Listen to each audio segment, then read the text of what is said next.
L'insurrection militaire déclenchée au Maroc le 17 juillet 1936 s'étendit rapidement à presque toutes les garnisons péninsulaires, insulaires et coloniales d'Espagne.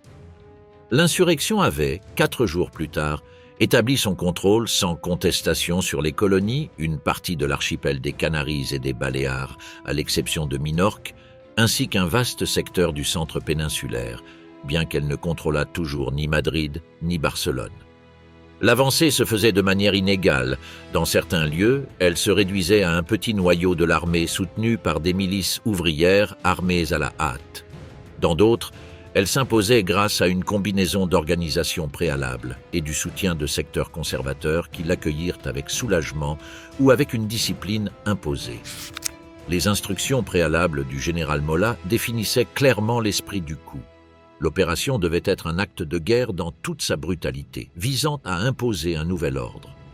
Le général recommandait d'agir sans hésitations extrêmes contre l'ennemi et prévoyait une insurrection échelonnée à partir des troupes africaines soutenues par les garnisons péninsulaires afin de prendre les places les plus difficiles, en particulier Madrid et Barcelone. Sa 5e instruction, datée du 20 juin, avait été explicite. Celui qui n'est pas avec nous est contre nous, et en tant qu'ennemi, il sera traité. Le soulèvement commença à Melilla le jour et à l'heure prévue, et triompha immédiatement. Les commandants restés fidèles à la République furent arrêtés, emprisonnés ou fusillés après des tentatives de résistance. Le général Romerales, le capitaine Alvarez Bouila et d'autres officiers furent exécutés. À Tétouan, le commandant Ricardo Lapuente Bahamonde fut également tué. Le 18 juillet, l'insurrection se propagea rapidement dans toute la ville. Ce même jour, la violence déclenchée par les insurgés provoqua la mort de nombreux commandants et miliciens républicains lors des premiers affrontements. Pour imposer le contrôle, on recourut à la terreur calculée conformément aux directives de Mola. Exécutions sommaires, châtiments exemplaires et un climat de peur destiné à désarticuler toute résistance. Dans les proclamations diffusées par les rebelles, on accusait la République d'avoir conduit le pays à la ruine morale et matérielle, détruit la richesse et créé la faim, livrant la nation aux hordes révolutionnaires. L'armée, la marine et les forces de l'ordre public, affirmait-il, devaient défendre la patrie selon la résistance rencontrée. Depuis les Canaries, Franco assuma la direction de l'armée d'Afrique et traversa le détroit de Gibraltar avec ses troupes pour débarquer en Andalousie et commencer la marche sur Madrid. Une fracture fondamentale affectait le développement de l'insurrection. Bien que les insurgés comptassent sur une adhésion généralisée de l'armée, cette adhésion fut partielle. Seule près de la moitié des effectifs de la garde civile et de la garde d'assaut soutint la rébellion et à peine un tiers des carabiniers. Cette division empêcha un triomphe rapide et obligea les rebelles à disputer chaque territoire, ce qui mena à une guerre ouverte au lieu du coup militaire rapide imaginé sur le modèle de Primo de Rivera en 1923. Dès le premier moment, le conflit adopta un caractère de violence extrême, particulièrement durant l'été 1936, lorsque les deux camps appliquèrent des représailles indiscriminées. Dans la zone insurgée, Mola impulsa une politique d'élimination physique des adversaires politiques, dirigeants syndicaux et suspects de gauche, exécutés par les phalangistes et les carlistes. Il s'agissait de nettoyer les territoires conquis de toute opposition, et le général lui-même justifiait l'usage de la terreur comme un instrument nécessaire pour établir un nouvel ordre. Entre-temps, l'effondrement de l'État républicain précipité par l'insurrection rendit difficile le contrôle de l'ordre public et favorisa la violence déclenchée par des secteurs ouvriers et des milices qui attaquèrent des droitiers, des prêtres et des civils identifiés aux conspirateurs. Il en résulta un climat généralisé de peur et de mort, particulièrement intense durant les premières semaines. Les avancées les plus significatives des insurgés commencèrent le 18 juillet même. En Galice, dans les Asturies et dans une partie de Castille et Léon, de nombreuses garnisons se joignirent à la rébellion. À Séville, le général Queipo de Llano prit la ville par une opération rapide et contrôla la plus grande partie de l'Andalousie occidentale. À Saragosse, le général Cabanellas assura l'adhésion de la capitale aragonaise. En Navarre, Mola bénéficia du soutien immédiat de milliers de requêtés carlistes mobilisés en quelques heures. L'insurrection continua de s'étendre durant les jours suivants. Le 19 juillet, une partie de la Catalogne fut entraînée dans une insurrection précoce, bien que la réponse ouvrière y empêchât son succès. Madrid résista grâce à la fermeté du gouvernement de Casares Quiroga, puis de Martínez Barrio, qui tenta une solution négociée sans parvenir à ce que les militaires conjurés renoncent à leur attitude. Les insurgés de la capitale furent réduits ou encerclés après les combats les plus intenses au quartier de la Montaña, où la résistance se conclut par la mort du général Fanjul et la reddition des défenseurs. Le 20 juillet eurent lieu les dernières insurrections militaires victorieuses. La Corogne, Vigo et El Ferrol tombèrent aux mains des insurgés après la destitution de commandants loyaux et de violents combats dans les casernes. Ce même jour, une partie de Vitoria se rallia à la rébellion et Oviedo resta sous le contrôle du colonel Aranda, qui se retrancha avec ses troupes dans la ville. La carte résultante, représentée dans l'illustration de la source, montrait de vastes zones rebelles au nord, au nord-ouest et au sud, tandis que la frange méditerranéenne et une grande partie du centre péninsulaire demeuraient sous contrôle républicain. Toutefois, le 20 juillet apporta également un coup dévastateur pour les insurgés. La mort du général Sanjurjo dans un accident aérien alors qu'il voyageait depuis Lisbonne pour assumer la direction suprême du mouvement. Avec sa disparition, les rebelles perdaient le chef reconnu depuis le début même de l'opération, ce qui accentua l'incertitude sur les plans politiques et militaires. Malgré cela, l'insurrection avait triomphé de manière définitive dans les colonies africaines, dans les archipels des Canaries et des Baléares, dans un solide noyau andalou incluant Séville, Cadix, Cordoue et Grenade, ainsi que dans une vaste zone centre-nord-ouest allant de la Corogne à Huesca et de Cáceres à Teruel, incorporant des régions de Galice, Léon et Vieille Castille, en plus d'Alava, d'une partie de l'Estrémadure et de l'ouest aragonais. Le contrôle restait fragmenté territorialement, divisant l'Espagne en deux grands blocs irréconciliables. Le gouvernement de Casares Quiroga, conscient de la gravité de la situation, chercha du soutien parmi les commandants militaires de confiance et disposait de plus de 6000 gardes civils et gardes d'assaut dans la province de Madrid. Cependant, les conspirateurs avaient sondé sans succès plusieurs chefs clés de la région, parmi lesquels le général Miaja et le colonel Rojo. Ces commandants perçurent rapidement que la seule possibilité de succès des insurgés résidait dans une victoire rapide par l'usage massif de l'armée, mais estimèrent que la situation à Madrid serait défendue avec fermeté par des forces loyales et des milices ouvrières mobilisées. La surveillance du gouvernement sur les casernes fut déterminante, en particulier celle de Carabanchel et de la Montaña, tout en maintenant sous contrôle les commandants les plus enclins à la conspiration. Les insurgés comptèrent toutefois sur le soutien explicite de chefs tels que le général Fanjul, qui s'était retranché à la Montaña dans l'attente de renforts qui n'arrivèrent jamais. Le gouvernement, décidé à étouffer la rébellion, prit des mesures extrêmes. Il ordonna la démobilisation de troupes soupçonnées d'obéir aux commandants insurgés et autorisa la remise d'armes aux militants des partis et syndicats qui réclamaient de combattre l'insurrection. La combinaison de troupes loyales et de milices attaqua le quartier de la Montaña le 20 juillet, vainquant les insurgés après une résistance intense marquée par la mort de la majorité de ses défenseurs. Ce même jour, des forces gouvernementales reprirent Badajoz et démantelèrent une tentative rebelle à Guadalajara. L'échec de l'insurrection à Madrid et Barcelone marqua un point décisif. La chute des deux villes scella l'impossibilité d'un triomphe immédiat des insurgés et força le pays à une longue guerre ouverte.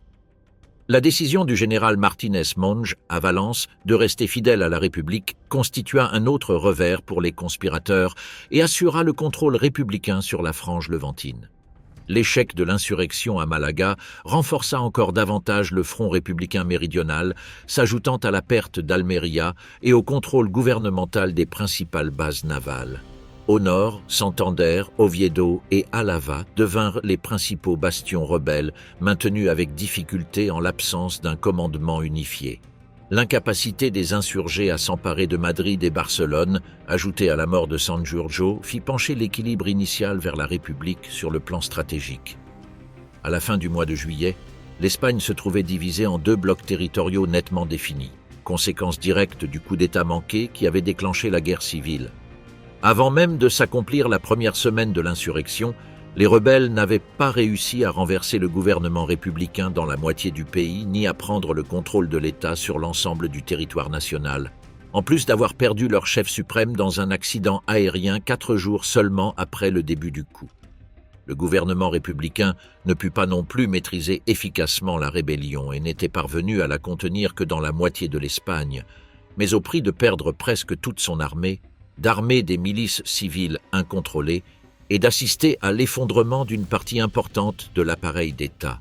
Cet équilibre de réussites et d'échecs presque symétrique transforma le coup militaire en une guerre civile aux résultats incertains et à la durée imprévisible. Le bilan des premiers jours montrait qu'à la fin juillet 1936, la division territoriale du pays était déjà un fait irréversible, 2 grandes zones opposées et fragmentées par la violence. Le territoire resté sous contrôle républicain représentait 53,5% de la superficie nationale, soit environ 270 000 des 505 000 km² totaux, incluait 22 des 50 capitales provinciales et abritait 14,5 millions d'habitants, soit 60% de la population. C'était une zone densément peuplée, urbanisée et dotée de la plus forte présence industrielle du pays, incluant la sidérurgie basque, l'exploitation minière asturienne et l'industrie textile et chimique catalane. Toutefois, elle disposait de faibles ressources alimentaires propres, à l'exception de la production horticole et fruitière du Levant. Le territoire insurgé couvrait 46,5% de la superficie nationale, environ 235 000 km², avec 28 capitales provinciales et 10 millions d'habitants. Il était plus rural et moins densément peuplé. Son infrastructure industrielle moderne était faible, bien qu'il disposât d'importantes ressources agricoles, d'élevage et de pêche. 2/3 de la production nationale de blé et de pommes de terre, 60% des légumineuses, 75% du lait et 70% du bétail ovin. La répartition géographique révélait des contrastes entre campagne et industrie, mais aussi une division nette entre des régions capables de soutenir la guerre et d'autres dépendantes de l'approvisionnement extérieur. Sur le plan financier, la République conservait le contrôle de 65% des bureaux bancaires et des dépôts centraux des grandes banques espagnoles. Elle maintenait aussi la majorité des réserves d'or de la Banque d'Espagne, dont le transfert servirait ensuite de paiement international pour soutenir l'approvisionnement en importations stratégiques. Les insurgés ne contrôlèrent que 35% des bureaux bancaires, compensant le manque de ressources par des crédits obtenus à l'étranger et une gestion très disciplinée des biens disponibles. Militairement, les insurgés avaient rallié à leur cause plus de la moitié des chefs et officiers de l'armée, près de 8 000 hommes disposant des compétences professionnelles nécessaires pour conduire la guerre. Ils étaient également parvenus à contrôler la majorité des soldats de remplacement et une grande partie des forces de sécurité, un ensemble de 140 000 hommes incluant toutes les troupes aguerries du Maroc, dotées de structures, d'équipements et d'une chaîne de commandement opérationnel. Mais leurs ennemis contrôlaient la majorité des 116 000 soldats de remplacement et un peu plus de 7 500 chefs et officiers, tout en souffrant de la désorganisation provoquée par la décision de démobiliser des troupes suspectes de déloyauté et par le manque de personnel totalement fiable. La répartition des forces dans la marine reflétait ce même équilibre. La République conserva la majeure partie de la flotte, mais les rebelles disposaient du soutien symbolique d'unités clés et du contrôle de la base navale stratégique de Ferrol. En ce qui concerne l'aviation, la République retenait 207 appareils, tandis que les insurgés en contrôlaient 96, pour la plupart anciens et peu modernes. Les deux camps, comme l'a souligné James Matthews, dépendaient de l'enthousiasme initial de jeunes volontaires. Dans la zone républicaine, plus de la moitié étaient socialistes, anarchistes ou communistes. Dans la zone franquiste, prédominaient les phalangistes et les traditionalistes. Cependant, on découvrit bientôt que l'enthousiasme ne suffisait pas à soutenir une guerre prolongée. La République mit des mois à mobiliser de nouvelles levées en raison de la méfiance antimilitariste de ses bases, tandis que les insurgés entamèrent dès juillet 1936 un processus de recrutement continu qui, au fil de la guerre, finirait par atteindre 1 200 000 hommes. La République, à partir d'octobre, commença également à mobiliser des remplaçants qui s'élèveraient à 1,7 million. À la fin juillet 1936, l'Espagne s'était retrouvée rapidement divisée en deux camps opposés, disposant de forces équivalentes et de ressources internes insuffisantes pour soutenir une guerre prolongée. Le coup d'État se transforma en un problème stratégique de premier ordre. Dans un pays à l'industrie limitée et à l'armée désarticulée, la seule possibilité de maintenir la lutte dépendait de l'accès à des ressources extérieures. Aucun des deux camps ne pouvait garantir une production d'armement suffisante. Les insurgés cherchaient l'aide du gouvernement français du Front populaire, tandis que Franco envoyait des émissaires à Berlin et à Rome pour solliciter des avions et des armes permettant de transférer des troupes d'Afrique vers la péninsule. Les deux demandes impliquaient la reconnaissance que la guerre ne pourrait être résolue sans soutien international.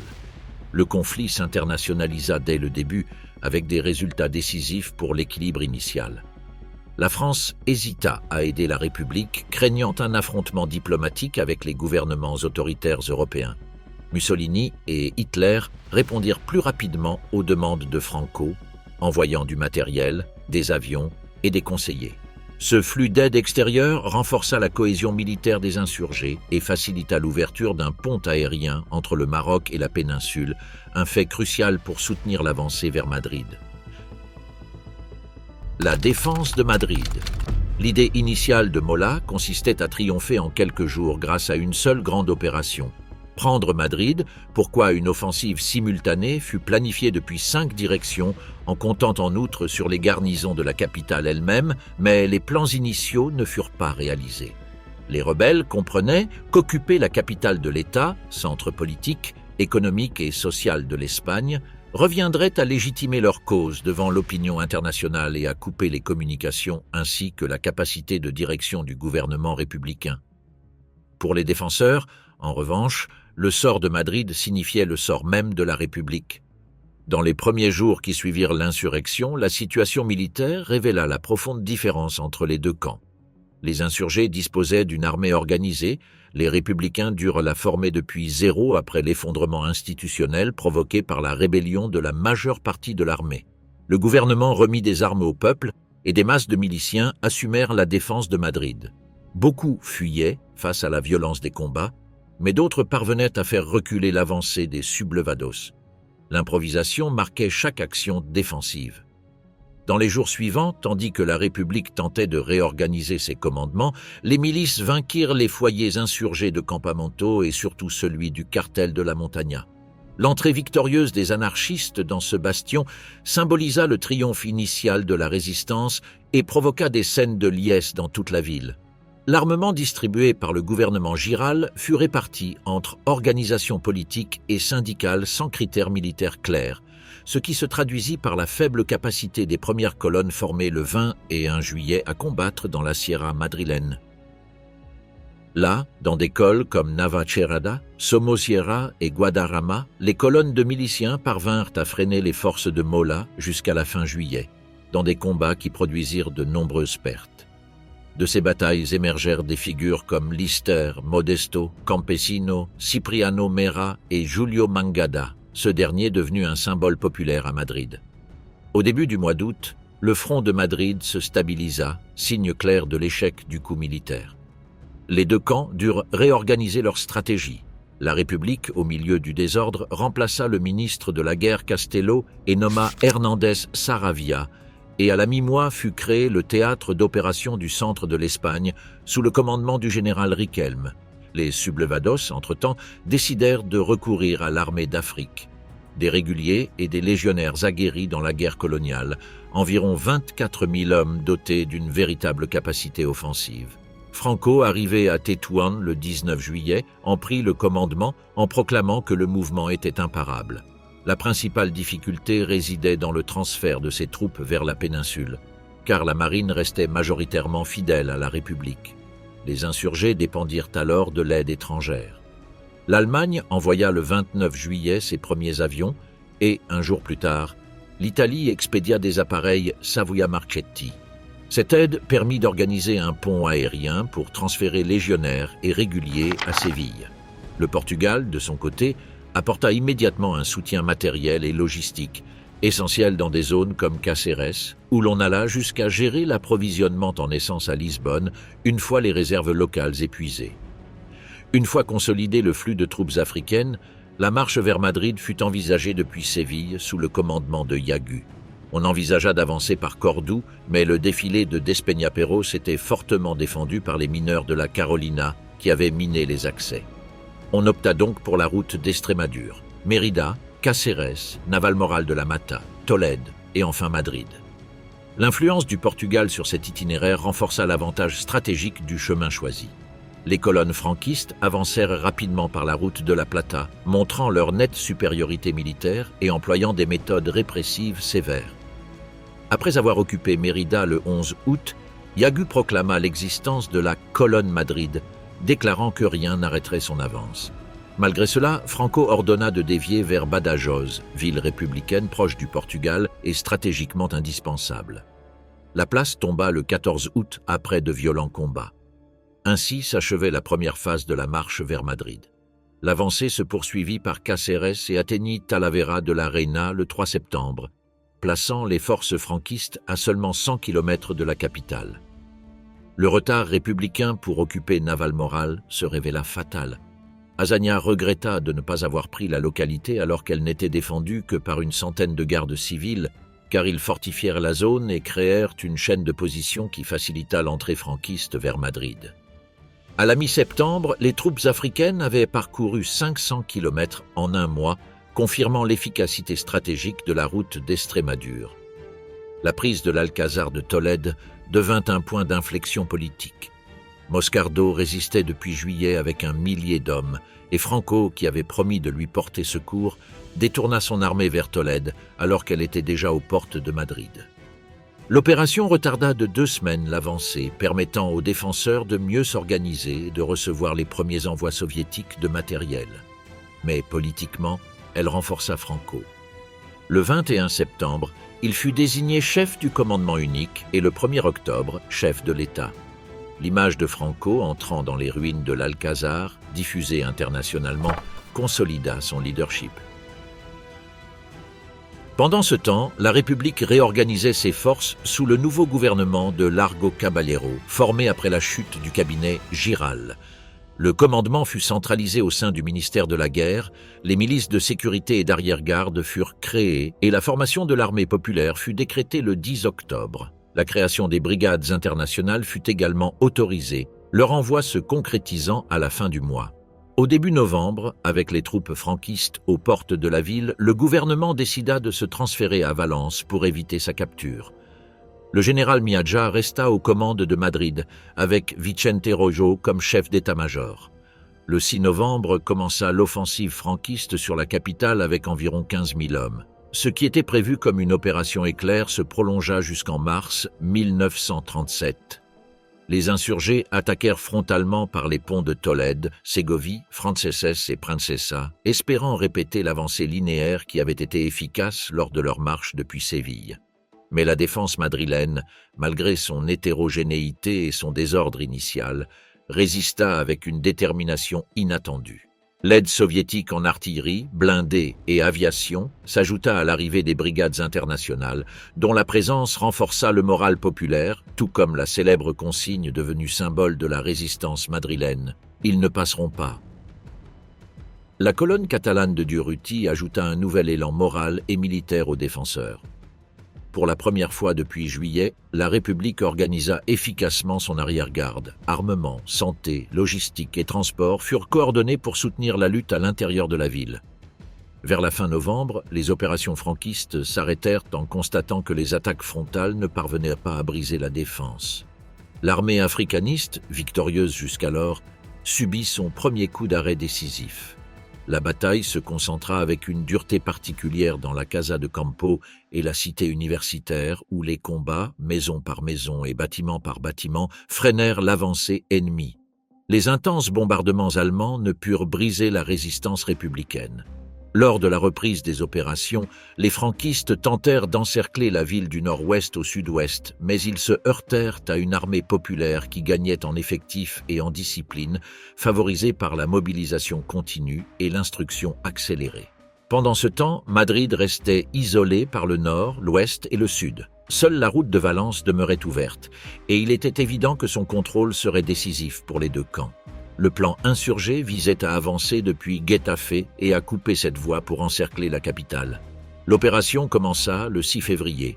Les conditions météorologiques étaient épouvantables. Dans la nuit du 5, à l'apparition de légers signes d'amélioration, la machine militaire franquiste se mit en marche. Des mouvements de troupes débutèrent à Getafe, Pinto et Leganés, se concentrant sous le commandement de Varela à Pinto. L'attaque fut envisagée en 3 directions. Rada avancerait depuis Cabeza Fuerte vers le sommet Coberteras en passant par la Marañosa. Burruaga prendrait Casa de Gosquez. Asensio avancerait vers San Martin de la Vega. L'armée républicaine ne parvenait pas à interpréter d'où viendrait le coup principal. Le pont de Pindoque était considéré comme crucial et le 5e régiment franquiste se dirigea vers lui.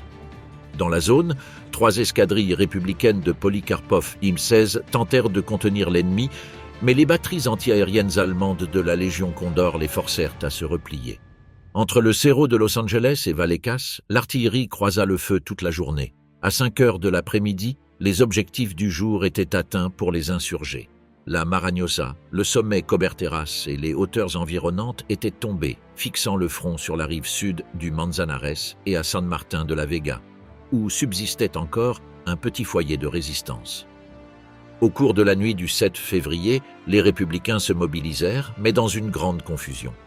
L'ordre donné à la 18e brigade de défendre Ciempozuelos illustra le chaos, car la localité était tombée la veille et l'unité était pratiquement détruite. Depuis Albacete, la 15e brigade internationale, récemment instruite et composée de bataillons britanniques, américains, balkaniques, français et espagnols, fut transférée en toute hâte. Pendant ce temps, les insurgés renforçaient la Marañosa et ses défenses, mais les fortes pluies de ces jours-là empêchaient l'avance vers le sommet Coberteras, les obligeant à rester sur la colline précédente. Le 8 février, les républicains réorganisèrent tactiquement leur défense et accumulèrent des forces afin d'user l'ennemi. Pour détourner des troupes de la zone du Jarama, ils lancèrent une contre-attaque dans le parc del Oeste de Madrid. Malgré cela, les franquistes prirent finalement le sommet Coberteras et les positions républicaines reculèrent jusqu'à la rive du Manzanares. L'Espolón de Vaciamadrid tomba également aux mains du 2e tabor de Regulares de Melilla, position clé qu'il conserverait durant le reste de la bataille.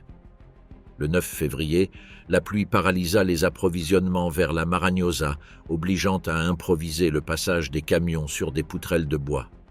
Les plaines du Jarama étaient impraticables, ce qui faisait du pont de Pindoque le seul point viable pour traverser.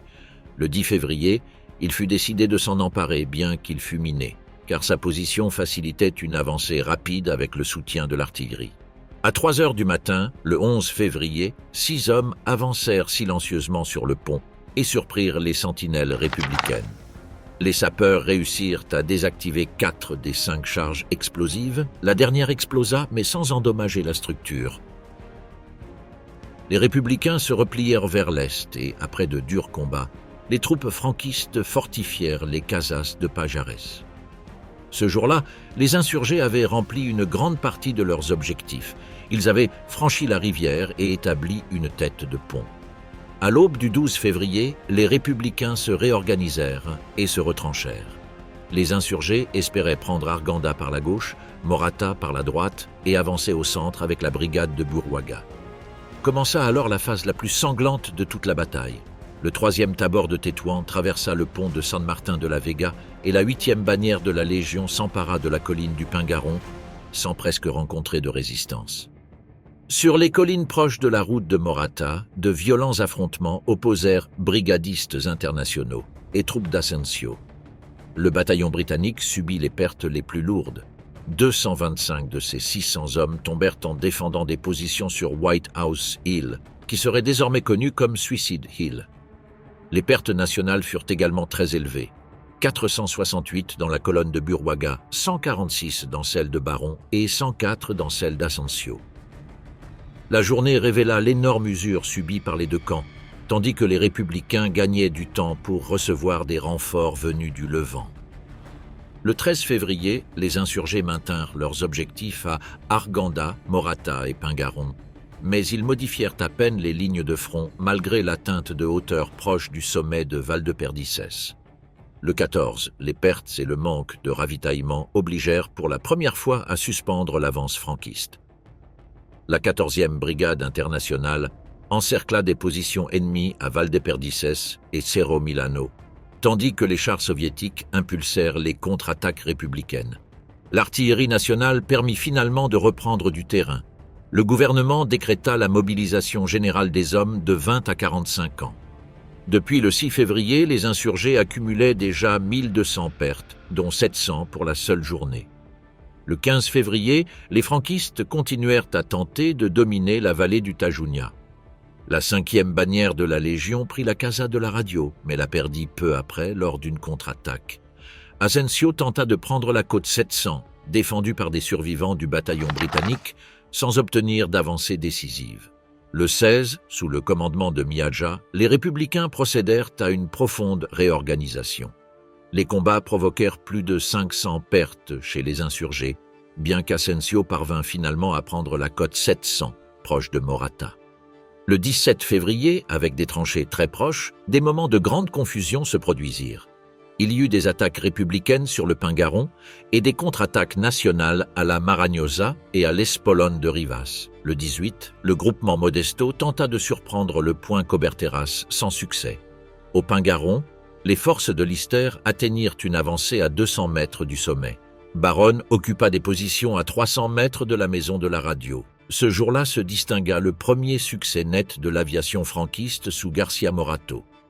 Le 19 février, les combats atroces se poursuivirent au Pingaron. La Marañosa résista à de nouvelles attaques républicaines et à Valdeperdices, les troupes de Buruaga et Baronne repoussèrent la 14e brigade internationale. À la fin de la journée, les commandements franquistes conclurent qu'ils devaient arrêter l'offensive et maintenir les positions. Le 20 février, le groupement Modesto attaqua l'Espolón de Vaciamadrid, défendu par la 7e bannière de la Légion, provoquant de nombreuses pertes. Au Pingaron et à la Marañosa, il n'y eut que de l'artillerie sporadique. La fatigue affectait déjà les deux camps. Les 21 et 22 virent des attaques simultanées à Coberteras et Vaciamadrid et un assaut massif sur le Pingaron avec artillerie et chars soviétiques qui fut stoppé. Le 23 février, la colline subit le plus grand bombardement de toute la bataille. Des renforts républicains arrivèrent, mais toutes les attaques furent repoussées. Les 24 et 25, il y eut à peine des combats. Le 26 arriva une relève de légionnaires depuis Boadilla, tandis que les républicains recevaient des renforts mineurs. Le 27 février, une nouvelle attaque désordonnée sur le Pingaron fut repoussée à 4 reprises. Épuisées, les deux armées mirent fin à la bataille sans vainqueur. La bataille de Guadalajara se déroula quelques mois après le siège de Madrid et après les campagnes de la route de la Coruña et du Jarama. Le soutien de Mussolini à Franco augmentait progressivement, avec du matériel de guerre et surtout des milliers de soldats intégrés au Corpo Truppe Volontari, dont l'autonomie opérationnelle grandissait et qui, après la prise de Malaga, pressa pour exécuter une grande manœuvre d'encerclement dans la zone de Guadalajara, fermer définitivement Madrid et provoquer l'effondrement républicain. Le caractère prétendument volontaire de ces troupes était relatif. Les divisions de chemises noires étaient formées en grande partie de membres du Parti national fasciste soumis à une discipline quasi militaire, mêlés à des aventuriers étrangers et à des officiers non professionnels. La 4e division Littorio appartenait à l'armée régulière italienne composée de recrues et de cadres en service actif. Le déploiement insurgé réunissait environ 50 000 hommes, entre 30 000 et 35 000 Italiens sous Roata et environ 15 000 à 20 000 Espagnols commandés par Moscardo, chargé du flanc droit. Le CTV concentra des forces blindées et d'artillerie supérieure à tout ce qui avait été vu jusque-là dans la guerre. 90 chars légers, 50 voitures mitrailleuses et plus de 200 canons, soutenus par environ 4000 véhicules de transport et 60 avions répartis sur les aérodromes de Soria. Face à eux, les républicains comptaient initialement environ 10 000 défenseurs de la 12e division avec une artillerie réduite et des fusils insuffisants, mais entre le 8 et le 21 mars, ils réussirent à envoyer au front entre 20 000 et 25 000 soldats, renforcés par 80 chars T-26 et plus d'une centaine d'avions opérant depuis Barajas, Alcalá de Henares et Guadalajara. Le théâtre de la bataille était l'Alcarria Alta, un territoire de hauts plateaux froids et pierreux dont les sols argileux se transformaient en une boue épaisse sous la pluie. Les vallées des rivières Budiel et Tajuña devenaient presque impraticables, et les pentes alternaient calcaire, dur et marne, facilement érodables. Les lignes défensives républicaines étaient primitives, improvisées et sans soutien spécialisé, bien qu'elles eussent l'avantage d'être proches de grandes villes et d'aérodromes solides. Le plan italien prévoyait de s'exécuter en 4 à 7 jours en partant des lignes d'Algora, d'avancer jusqu'à Brihuega et Torija, de dominer le plateau, de prendre Guadalajara et d'atteindre Alcalá de Henares, pour se relier aux forces espagnoles qui devaient exercer une pression depuis le Jarama. Les colonnes italiennes opéreraient entre les rivières Henares et Tajuña avec pour axe principal la route de Saragosse. Le temps, cependant, devint le protagoniste. Après un mois de février sec et chaud, mars apporta des irruptions froides, des pluies persistantes et de forts vents. Le 8, quand l'offensive devait commencer, un front froid traversa la zone, provoquant une visibilité nulle et de fortes précipitations. Malgré les avertissements des commandements espagnols, Roata ordonna d'ouvrir le feu à 7 heures du matin. Un bombardement de 120 pièces précéda l'avance des blindés et de l'infanterie, brisant les lignes initiales.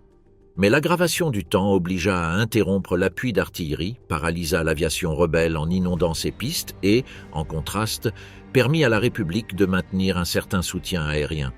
Seule la colonne centrale et son flanc droit avancèrent entre 6 et 12 kilomètres.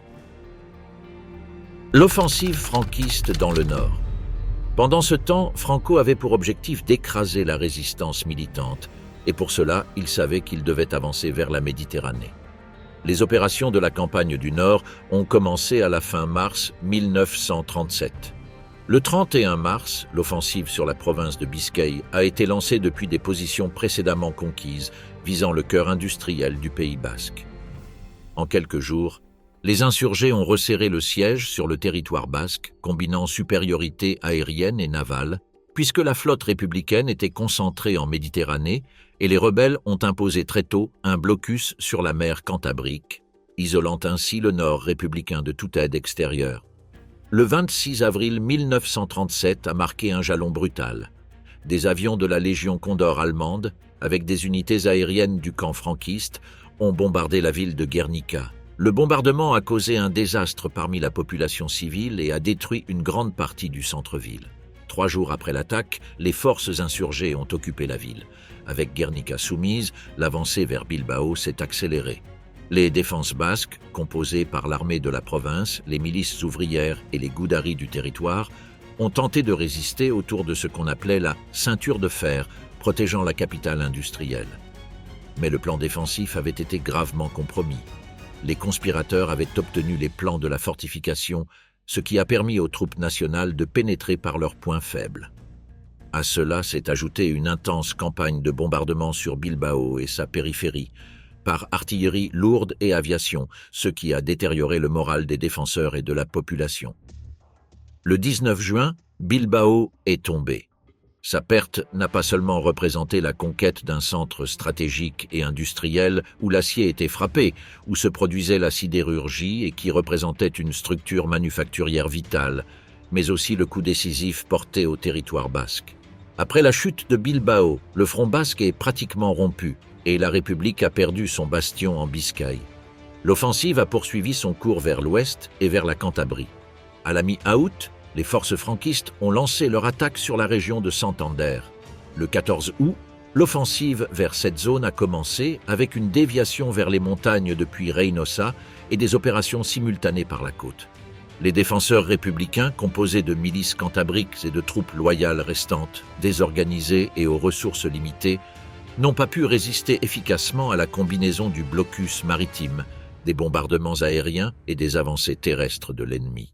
Le 24 août, les troupes insurgées ont occupé Santander, après la reddition des forces loyales, décimées par la pénurie de vivres, de carburant et victimes du siège. La chute de Santander a représenté une nouvelle étape vers l'effondrement du front nord républicain. Les communications du nord avec le reste du territoire loyal ont été pratiquement coupées, et la possibilité de ravitaillement par mer a été annulée par le blocus naval franquiste. Avec la Biscaye et la Cantabrie déjà entre les mains des insurgés, le foyer s'est déplacé vers la région asturienne, qui s'était transformée en le dernier réduit républicain dans le nord. Là, entre septembre et octobre 1937, s'est déroulée l'offensive des Asturies, la phase finale de la campagne. Les troupes franquistes, numériquement supérieures, avec une meilleure artillerie, aviation et le soutien de l'aile étrangère, ont pénétré sur le territoire asturien depuis le sud et l'est, tandis que l'aviation de la Légion Condor dominait les cieux. Les défenseurs, principalement des ouvriers et des soldats républicains réorganisés, se sont retranchés dans des positions montagneuses, comptant sur la géographie abrupte comme bouclier. Pendant des jours, des combats intenses ont eu lieu dans les cols de montagne, les gorges, les zones côtières et les passages naturels fermant la cordillère cantabrique. Les lignes défensives républicaines tentaient de contenir l'élan ennemi, tandis que les approvisionnements arrivaient avec grande difficulté, la zone étant isolée par terre et par mer du reste du territoire loyal. Entre le 6 et le 22 septembre s'est déroulée la bataille d'El Mazuco, épisode emblématique de la résistance asturienne. Malgré leur nette infériorité numérique, environ 33 000 soldats insurgés contre moins de 5 000 défenseurs asturiens, les républicains ont réussi à freiner temporairement l'avancée franquiste, profitant du terrain montagneux et du climat pour harceler les troupes ennemies. Mais la supériorité aérienne et matérielle du camp national, ainsi que l'usure et les difficultés logistiques des défenseurs, ont fini par faire pencher la balance. Dans les derniers jours de l'offensive, la pression était insoutenable. Les cols de montagne ont été pris les uns après les autres, les zones côtières et les passages ont été occupés, et le siège s'est refermé sur les villes asturiennes. Le 21 octobre, les forces franquistes sont entrées à Gijon et à Avillé, conquérant les derniers bastions républicains dans le nord et mettant fin à la présence de la République dans cette zone. Avec la chute des Asturies, la campagne du nord s'est achevée. Tout le nord de l'Espagne avait été arraché au gouvernement républicain. La Biscaye, la Cantabrie et les Asturies sont passés au camp franquiste en quelques mois. Pour les insurgés, la victoire fut double. Ils ont pris le contrôle des ressources industrielles et minières essentielles et ont libéré des dizaines de milliers de soldats qui ont pu être redirigés vers le front sud. La défaite républicaine n'a pas été seulement militaire, mais aussi stratégique. L'impossibilité de maintenir l'approvisionnement par mer, l'étendue du blocus aérien qui régnait sur les villes, ports et routes d'approvisionnement, l'isolement du Nord, et la désorganisation interne des milices, avec faiblesse logistique, désarticulation des commandements et conflits entre différentes forces régionales, ont miné toute possibilité de résistance prolongée. La chute du Nord a signifié, en substance, la perte de l'industrie lourde, du charbon asturien, du fer basque, de centres sidérurgiques et métallurgiques clés, ainsi que des ports et communications maritimes. Tout cela a constitué un coût économique fondamental à l'effort de guerre républicain. Le contrôle de la mer Cantabrique a également permis à la flotte insurgée de se déplacer vers la Méditerranée, modifiant l'équilibre naval et libérant des forces pour les concentrer sur de nouveaux fronts. L'unification politique franquiste et consolidation de Franco. Le 1er octobre 1936, à Burgos, est né le régime franquiste sur la base d'une dictature militaire à commandement collégial qui avait remis ses pouvoirs omnipotents à l'un de ses membres, élevé immédiatement au rang de chef de l'État. À partir de ce moment, le nouveau dictateur a cherché à se présenter comme l'incarnation de l'unité de l'Espagne, utilisant un langage de reconquête nationale et légitimant sa figure sous des titres quasi sacralisés mêlant pouvoir politique, militaire et religieux. Ce pouvoir personnel soutenait une dictature qui, à ses débuts, s'est articulée à travers la junte technique de l'État, un organisme administratif servant de pont entre le commandement militaire et une structure civile naissante. Présidée par le général Dávila et le général Francisco Gómez Jordana, la junte technique était composée de commissions de civils proches du camp insurgé, journalistes, intellectuels traditionnels, carlistes, ingénieurs catholiques, juristes et entrepreneurs. Bien que l'autorité ultime reposât sur Franco, cet organe a permis au régime de commencer à définir les bases de son futur État.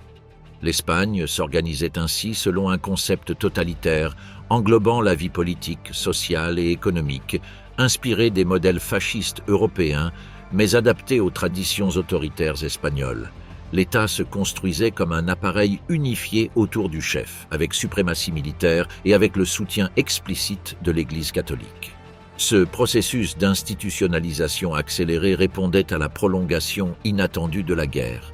Les offensives continues sur les flancs nord, sud et est de Madrid, entre la fin 1936 et le début 1937, ont obligé Franco à concentrer son attention sur la consolidation d'un commandement politique propre. Le nouvel État avait besoin d'une charpente juridique et politique claire pour soutenir l'autorité personnelle du chef. Dans le cas de la Phalange, ce besoin est devenu urgent après la mort de José Antonio Primo de Rivera, devenu pour ses partisans un martyr fondateur. La disparition du leader phalangiste a laissé l'organisation plongée dans des disputes internes entre la famille du fondateur, les secteurs de la vieille garde, les dirigeants de différentes tendances et des groupes ayant peu d'expérience politique. La communion traditionnaliste, branche politique du carlisme, présentait également un leadership fracturé par l'absence de son chef historique et par des tensions internes issues de la guerre. Ces divisions devaient être résolues de manière autoritaire pour permettre au régime de disposer d'une structure politique unifiée. Franco trouva son conseiller le plus influent en Ramón Serrano Suñer, beau-frère du chef et avocat de formation. Serrano s'installa au palais épiscopal pour exercer sa fonction politique et relégua progressivement Nicolas Franco du rôle de conseiller principal. Sous son influence, Franco fit le pas décisif vers la création d'un nouvel État, qui dépasserait ce qu'il qualifiait d'État campamental, c'est-à-dire un régime purement militaire. Il s'agissait désormais de transformer le soulèvement en une entreprise politique capable de modeler la société entière. Selon les propres mots de Franco, il était nécessaire d'incorporer directement à l'État la direction générale du mouvement comme un État. L'objectif s'est concrétisé en avril 1937, lorsque l'unification politique obligatoire de la Phalange espagnole et de la communion traditionnaliste a eu lieu, donnant naissance à une seule organisation, la Phalange espagnole traditionnaliste. Ce nouveau parti unique était soumis de manière absolue à la direction du chef.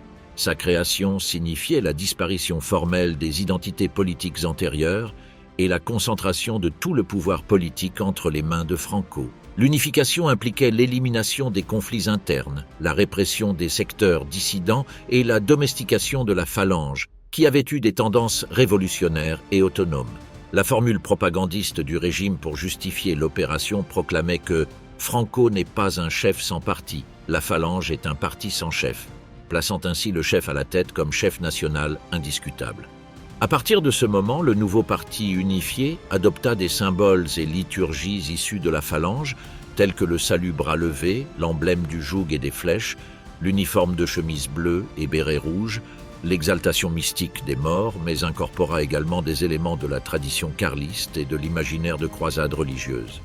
Dans le choix des nouveaux dirigeants, l'orientation phalangiste prévalut. Seules 9 provinces restèrent sous direction carliste, tandis que 22 passèrent aux mains des phalangistes. Étant donné que le carlisme conservateur avait perdu son influence politique, le fascisme espagnol émergent se consolida plus rapidement. Le nouvel État se distançait des postulats conservateurs traditionnels et adoptait des traits propres au régime totalitaire contemporain.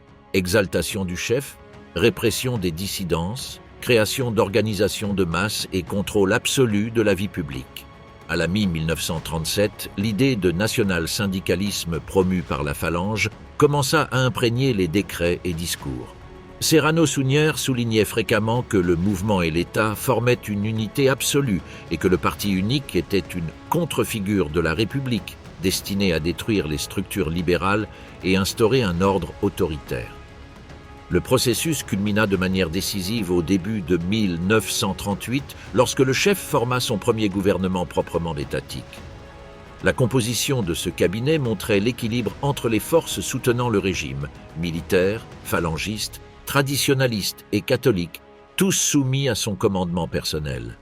Parallèlement, le 30 janvier de cette année fut approuvée la loi sur l'administration centrale de l'État, qui liait explicitement la chef de l'État à la présidence du gouvernement et accordait au chef le pouvoir de dicter des normes juridiques de pleine valeur. La loi consolidait juridiquement sa condition de dictateur avec pouvoirs exécutifs et législatifs, responsable seulement devant Dieu et l'histoire. La nouvelle étape intensifia la répression dans les territoires occupés. L'épuration du personnel enseignant fut l'une des conséquences les plus visibles. À la fin de 1938, près de 52 000 enseignants avaient été mis hors service, expulsés ou sanctionnés, ainsi que des milliers de professeurs d'enseignement secondaire et universitaire. Tout soupçon de sympathie envers la République suffisait pour être écarté. Ce processus faisait partie d'une répression plus large, incluant exécution, emprisonnement, disparition et châtiment à l'encontre des ennemis supposés. L'usage systématique de la terreur visait à éliminer toute résistance dans les zones conquises. L'action violente des troupes insurgées dans de nombreux territoires était accompagnée du soutien idéologique de la hiérarchie catholique qui qualifiait la guerre de croisade légitime. Les communications pastorales de 1937 insistaient sur le fait que la mission du mouvement national était de détruire l'ennemi et de purifier la vie publique. La presse fut soumise à une censure stricte. La loi sur la presse de 1938 supprima la liberté d'information, instaura la censure préalable, donna au gouvernement le droit de nommer les directeurs et régla la profession journalistique sous obéissance totale au parti unique. L'agence EFE fut également créée et le service de radiodiffusion réorganisé afin de contrôler la propagande. L'offensive d'Aragon et l'avancée vers la Méditerranée. La situation militaire républicaine au début de 1938 était critique. La défense de Teruel avait consommé d'énormes ressources humaines et matérielles, laissant épuiser des unités entières de l'armée populaire. Pendant ce temps, le camp franquiste avait réorganisé ses forces, concentrant des unités africaines, des divisions d'élite, de l'artillerie lourde et un pouvoir aérien incontesté grâce au soutien continu de l'aviation italienne et de la Légion Condor. L'Aragon, qui pendant une bonne partie de la guerre avait été un front secondaire caractérisé par des positions statiques, des tranchées dispersées et des garnisons affaiblies, devint soudain l'objectif fondamental d'une offensive destinée à fracturer en deux le territoire républicain. La chute précédente de Teruel avait laissé au grand jour une large faille défensive et avait bouleversé l'équilibre stratégique de tout le front nord-est. Dans ce contexte se déclencha l'offensive d'Aragon, une opération conçue non seulement pour conquérir du territoire, mais pour détruire la capacité de résistance de la République dans sa zone orientale. À l'aube du 7 mars 1938, les forces franquistes lancèrent une attaque massive le long du front aragonais. Un bombardement simultané d'artillerie et d'aviation ouvrit des brèches dans les lignes républicaines, défendues par des unités affaiblies, disposant de peu d'armes lourdes, de très peu de munitions et épuisées physiquement après des mois de combat. À 6h30 du matin, l'avancée terrestre commença, menée par des troupes marocaines, des divisions navaraises, des brigades d'élite et des formations soutenues par des chars et de l'artillerie mobile. La surprise, combinée à la supériorité matérielle, provoqua l'effondrement quasi immédiat des premières positions républicaines. Dans les heures suivantes, les défenseurs commencèrent à se replier rapidement, laissant souvent derrière eux mitrailleuses, fusils et positions intactes, facilitant ainsi la progression ennemie. Dans les jours suivants, l'offensive se déploya comme un mouvement en chaîne. Le 10 mars, les troupes franquistes prirent Belchite, une localité symbolique pour avoir été le théâtre d'une forte résistance républicaine quelques mois auparavant. Sa chute représenta pour beaucoup la confirmation que le front aragonais s'effondrait de manière irréversible. La situation républicaine s'aggravait car chaque retraite improvisée laissait au grand jour un nouveau secteur vulnérable. Ainsi, les colonnes franquistes purent avancer rapidement vers Caspe, l'un des principaux centres administratifs de la zone orientale où se concentraient commandement, services logistiques et liens avec l'arrière catalan. La bataille de Caspe, livrée entre le 16 et le 17 mars, scella le sort du front. Malgré la présence de brigades internationales et d'unités encore cohésives, l'élan ennemi était trop intense. Les troupes franquistes surpassèrent la résistance rue par rue et occupèrent finalement la ville. La chute de Caspe désarticula la défense républicaine entre Saragosse et Huesca, laissant au grand jour la profondeur du territoire aragonais et accélérant la retraite vers l'est. L'offensive se poursuivit vers les chaînes pyrénéennes, où la Sierra de Gratal tomba également aux mains des franquistes. En perdant cette position, l'armée populaire céda non seulement un point défensif stratégique, mais permit aussi aux forces ennemies de pénétrer dans des zones proches de la vallée du Gallego, une zone qui communiquait avec l'arrière républicain catalan. Au fil des jours de mars, les colonnes franquistes progressaient sur des dizaines de kilomètres sans s'arrêter, poussant vers l'est des unités à peine capables de se réorganiser. Le coup décisif arriva avec la conquête de Lérida le 3 avril. Cette avancée eut une importance énorme. La ville représentait la porte d'accès à l'intérieur de la Catalogne et sa chute rompit complètement la continuité défensive républicaine. Après l'avoir perdue, les forces loyales tentèrent d'établir de nouvelles lignes de résistance en amont du fleuve, mais elles étaient déjà débordées. Dans le même temps, de nombreuses unités républicaines se retrouvèrent isolées dans les montagnes. Le cas le plus emblématique fut celui de la bourse de Bielsa, où la 43e division résista pendant des semaines sans possibilité de recevoir des renforts et avec des approvisionnements limités, jusqu'à être obligée de se replier vers la frontière française. Après avoir traversé la vallée du Cinca et les derniers contreforts pyrénéens, les avant-gardes franquistes entreprirent la ligne droite finale vers la Méditerranée. Au cours de leur avancée, elles conquirent Mequinenza, Fraga et d'autres localités stratégiques dont le contrôle était indispensable pour empêcher des contre-offensives républicaines. L'usure de l'armée populaire était visible. Il manquait de véhicules, l'artillerie ne pouvait suivre le rythme de l'ennemi et l'aviation républicaine n'avait plus la capacité d'opérer efficacement. La supériorité aérienne franquiste était absolue. Le 14 avril, les troupes atteignirent la côte méditerranéenne, au niveau de Vinaroz, et avec cela, le territoire républicain fut scindé en deux. La zone centre-sud se retrouva physiquement déconnectée de la Catalogne, de l'Aragon oriental et de la bande frontalière avec la France. Cette rupture eut non seulement des conséquences territoriales, mais aussi stratégiques, logistiques et politiques. La Catalogne fut isolée de l'arrière républicain principal, fermant les routes d'approvisionnement terrestre, de réorganisation militaire et de déplacement des renforts. Dorénavant, tout mouvement entre les deux zones nécessiterait des détours maritimes ou aériens, impossibles à réaliser en raison du contrôle franquiste. La démoralisation dans les rangs républicains fut profonde. L'effondrement du front aragonais révéla la faiblesse structurelle de l'armée populaire après la bataille de Teruel, le manque de réserves préparées et l'épuisement de la population civile et militaire.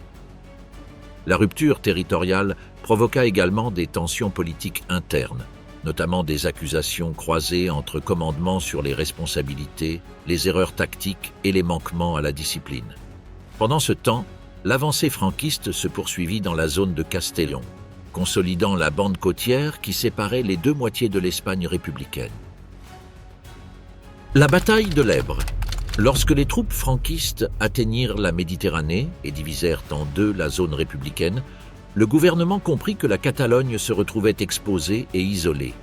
La perte de continuité territoriale avait affaibli la capacité de manœuvre de l'armée populaire, qui se voyait obligée de tenir un front trop vaste avec des ressources de plus en plus limitées. L'avancée ennemie vers le Levant continuait d'exercer une pression, et la possibilité d'une offensive décisive contre la Catalogne devenait chaque jour plus évidente. Face à cette situation critique, le commandement républicain décida de concentrer ses forces et de porter un coup capable de freiner l'offensive franquiste, obligeant ses commandements à transférer des unités depuis Valence jusqu'au secteur de l'Èbre. Pour cela, la préparation d'une grande opération commença, nécessitant un secret maximal, une coordination précise et un effort extrême de réorganisation interne. Les ordres stipulaient que, la nuit de l'attaque, toutes les troupes devaient se glisser silencieusement vers les points désignés sur la rive catalane. Pendant des semaines, les cartes furent étudiées, les méandres du fleuve examinés et les passages les plus favorables choisis.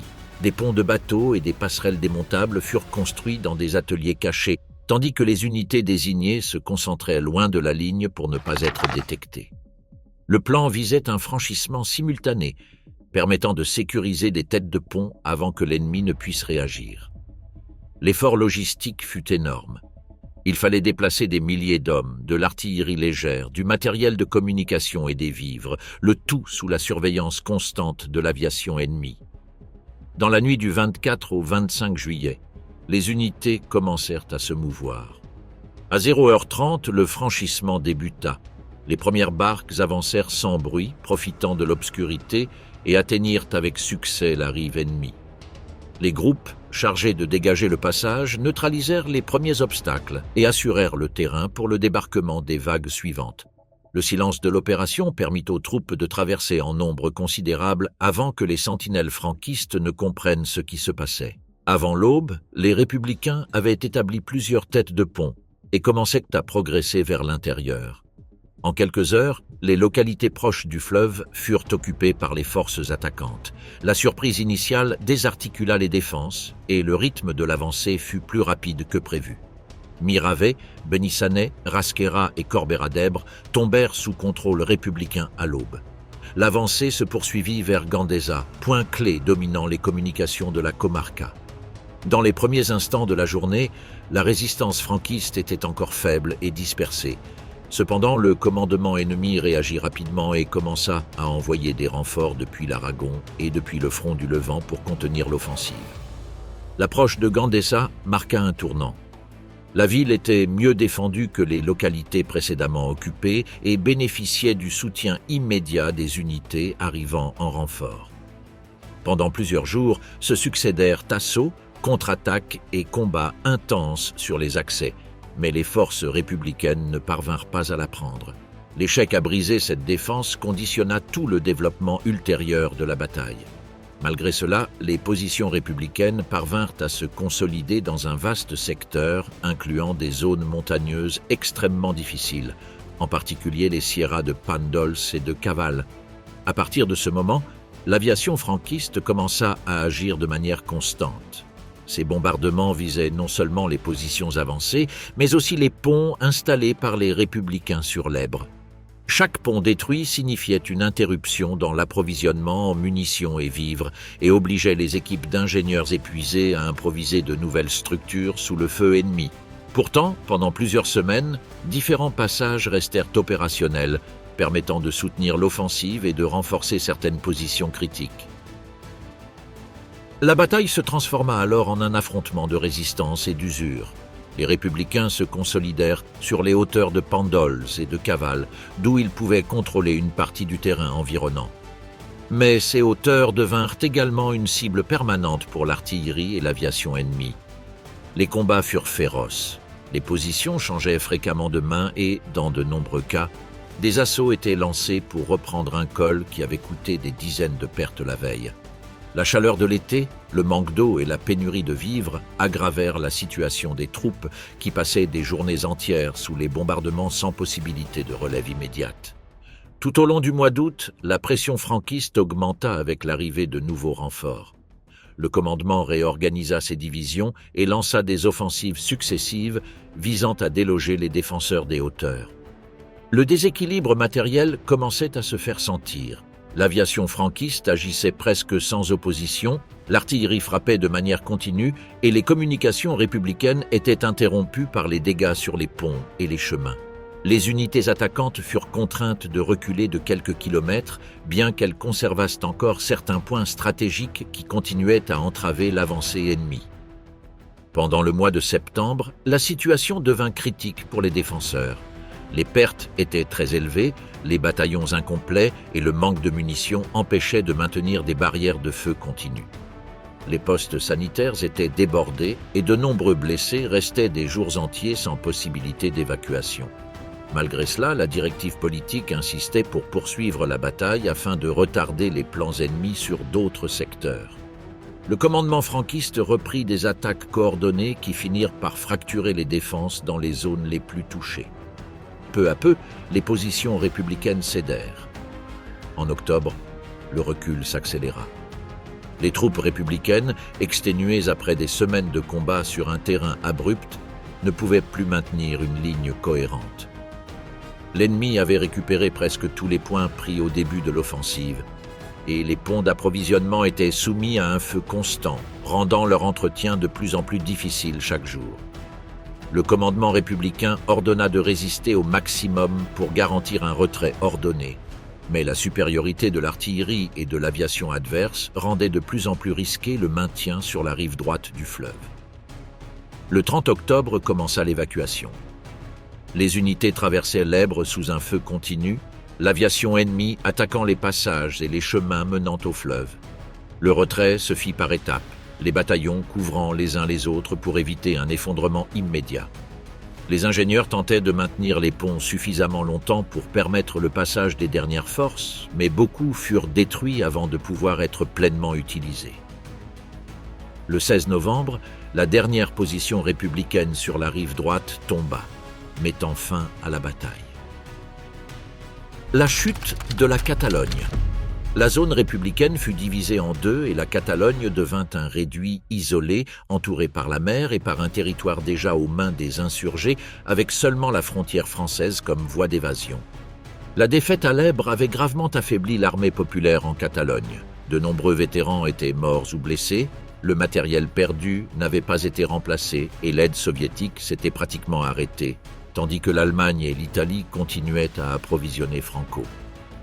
Sur le papier, la Catalogne conservait un groupe d'armées de la région orientale avec environ 300 000 hommes, mais une partie considérable était constituée de recrues jeunes, mal armés et peu entraînés, soutenus par une aviation en mauvais état, avec un tiers des appareils hors service.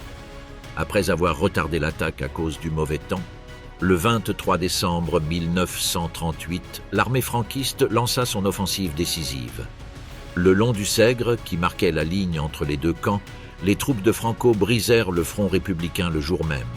Le gouvernement envoya en urgence le 5e corps d'armée d'Henrique Lister, qui réussit à contenir la percée pendant 12 jours, au prix de lourdes pertes, empêchant temporairement l'ennemi d'avancer massivement par le point de jonction entre l'Èbre et le Sègre. Mais les pluies hivernales firent gonfler le débit de l'Èbre, empêchant au début les troupes de Yagu de traverser par le sud, de sorte que l'offensive s'appuya sur la rive occidentale du Sègre, où la pression fut constante. Le mauvais temps freina momentanément la puissance de l'aviation franquiste, ce qui permit aux républicains de se retrancher dans les ravins et les forêts. Mais le 3 janvier, une attaque de chars de combat obligea à un nouveau repli. Ce même jour, les unités de Yagu traversèrent finalement l'Èbre et attaquèrent par le flanc sud, menaçant d'un encerclement de grande ampleur. Avec l'amélioration du climat, l'aviation insurgée commença à opérer à pleine puissance, frappant les lignes d'approvisionnement fragiles des républicains et gênant les mouvements de leurs unités. Les attaques se succédèrent. Le 4 janvier, les rebelles avancèrent sur Borjas Blanca et la rupture du front transforma la retraite républicaine en fuite désordonnée. Le 5 janvier, Borjas Blanca et Artesa de Sègre tombèrent. Le secteur se retrouva pratiquement sans défense.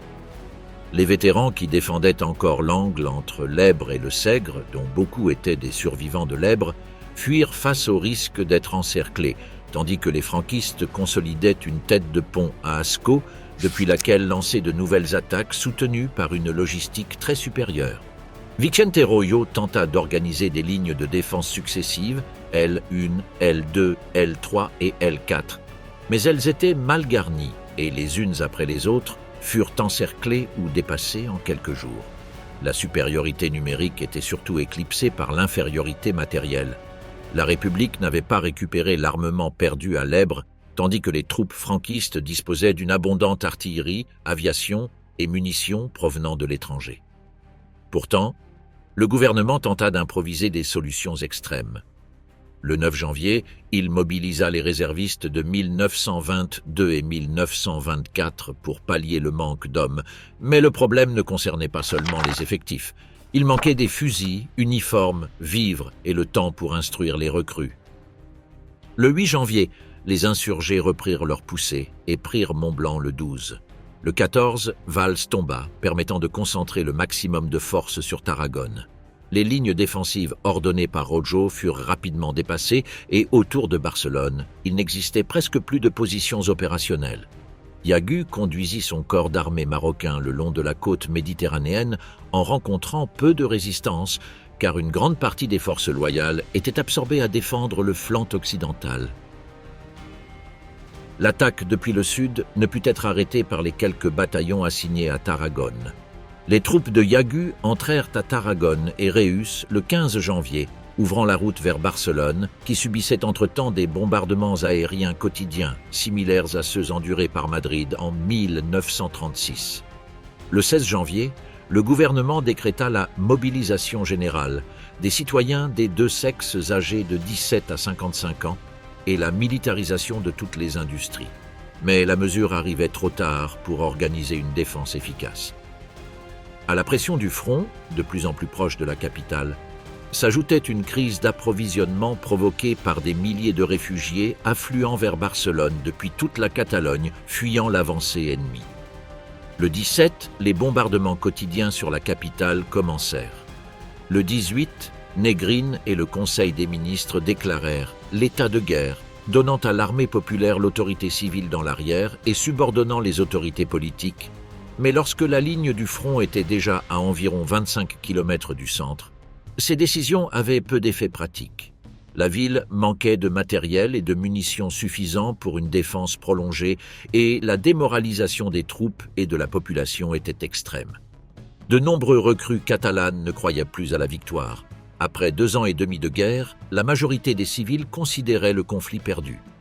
À l'annonce de la chute de Tarragone, le front se retrouva de nouveau exposé et la retraite se transforma en une fuite chaotique de réfugiés. Autorités, fonctionnaires, militants, civils et soldats entreprirent la marche vers la frontière française, parfois sans même s'arrêter à Barcelone.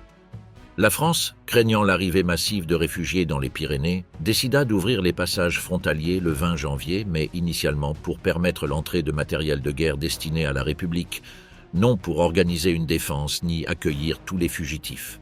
La marée humaine, se dirigeant vers le nord, transmettait un sentiment de défaite contagieux aux troupes encore mobilisées.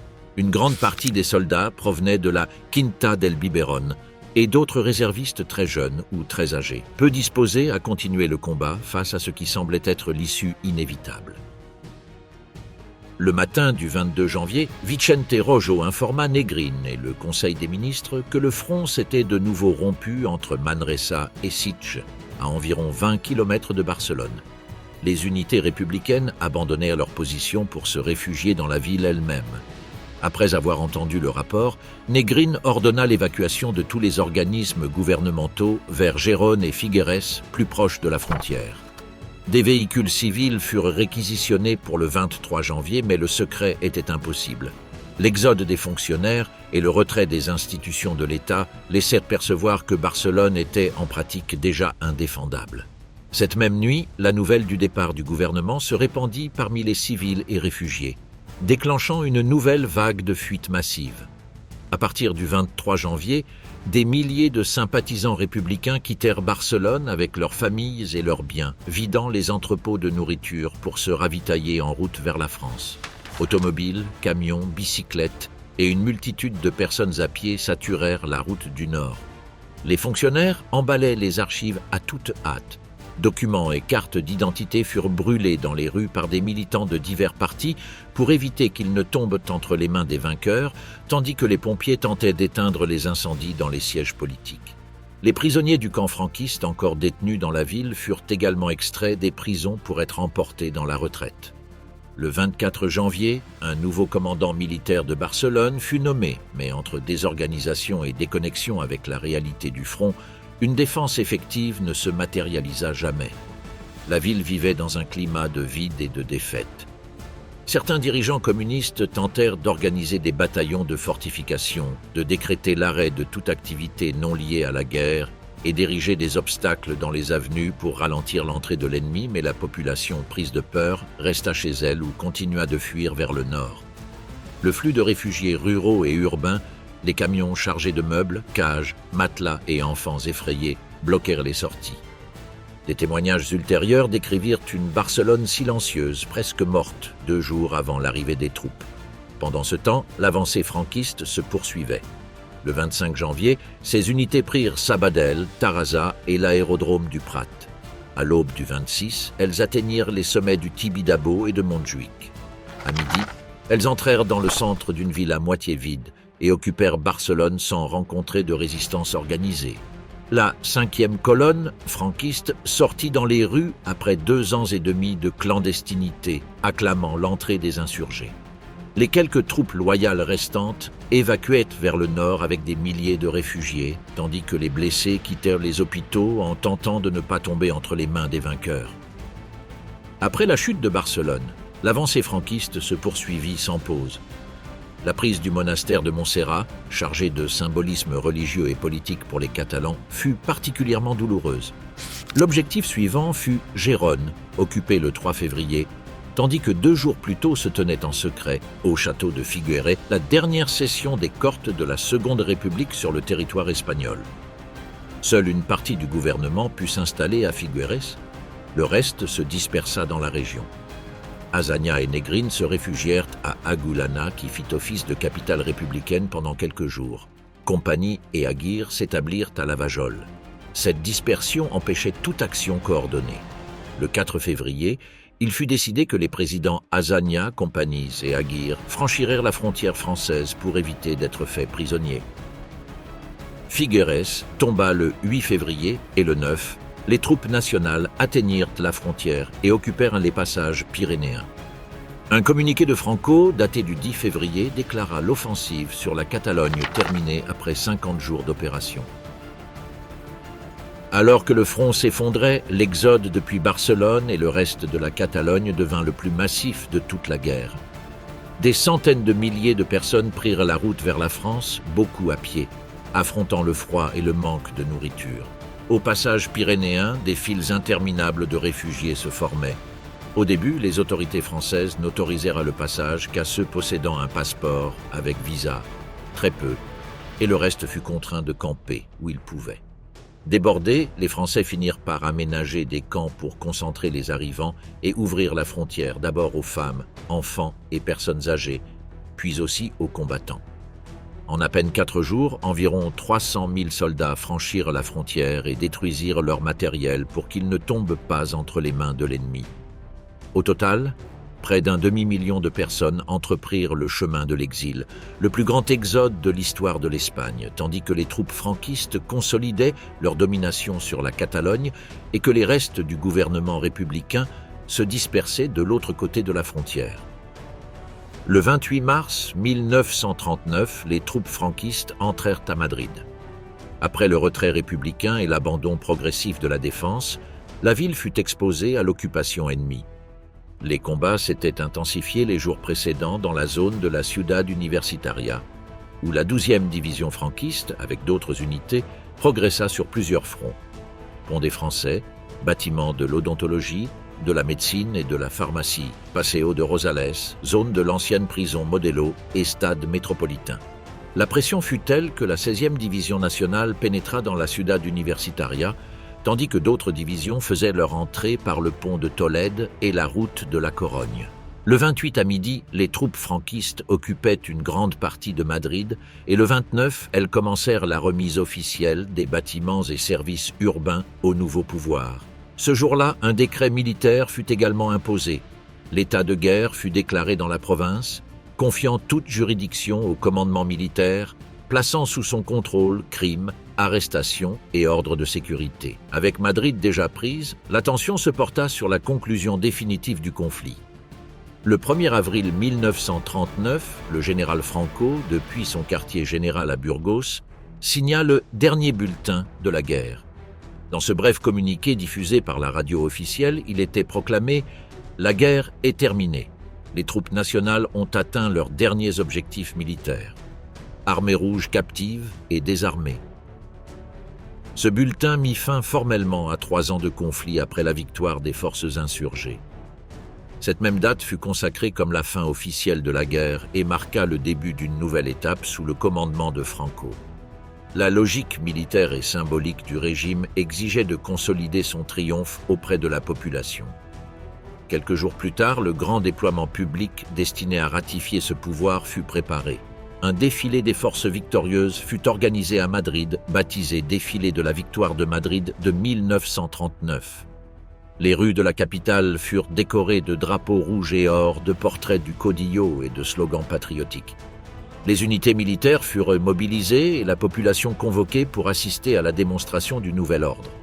Pendant ce temps, à l'intérieur de la zone républicaine, une nouvelle crise éclata. Le commandement de Casado, qui avait négocié la reddition face à l'avancée franquiste, fut totalement discrédité auprès des défenseurs. Madrid avait été livrée presque sans résistance organisée et la population, épuisée par des années de guerre, de faim et de bombardements, assistait au retour des troupes insurgées sans capacité de réaction. Avec l'entrée de Franco à Madrid, son armée consolida l'occupation. Les forces victorieuses commencèrent à contrôler le territoire non plus comme de simples vainqueurs d'un front, mais en tant que gouvernement absolu. La juridiction militaire remplaça la juridiction civile, des centaines de citoyens furent inscrits sur des listes noires, et des rafles et purges furent préparées. Les maisons, les bâtiments publics, les institutions, tout passa sous l'autorité du régime.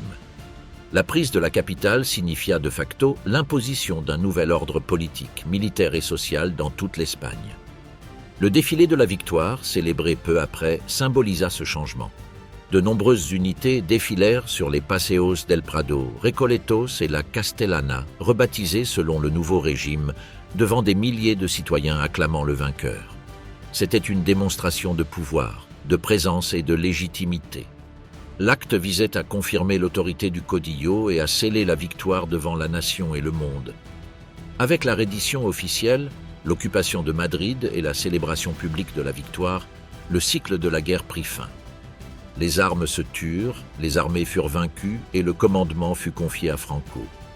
Dès ce moment, la dictature franquiste se consolida, la répression s'imposa et des milliers d'Espagnols se trouvèrent à la merci du nouveau régime. La violence qui suivit la guerre provoqua près de 350 000 victimes directes, résultant à la fois des actions militaires et de la répression exercée à l'arrière par des exécutions sommaires ou des procès formels. À ces morts s'ajoutèrent des dizaines de milliers d'autres, dues aux maladies, famines et privations qui marquèrent les premières années du régime.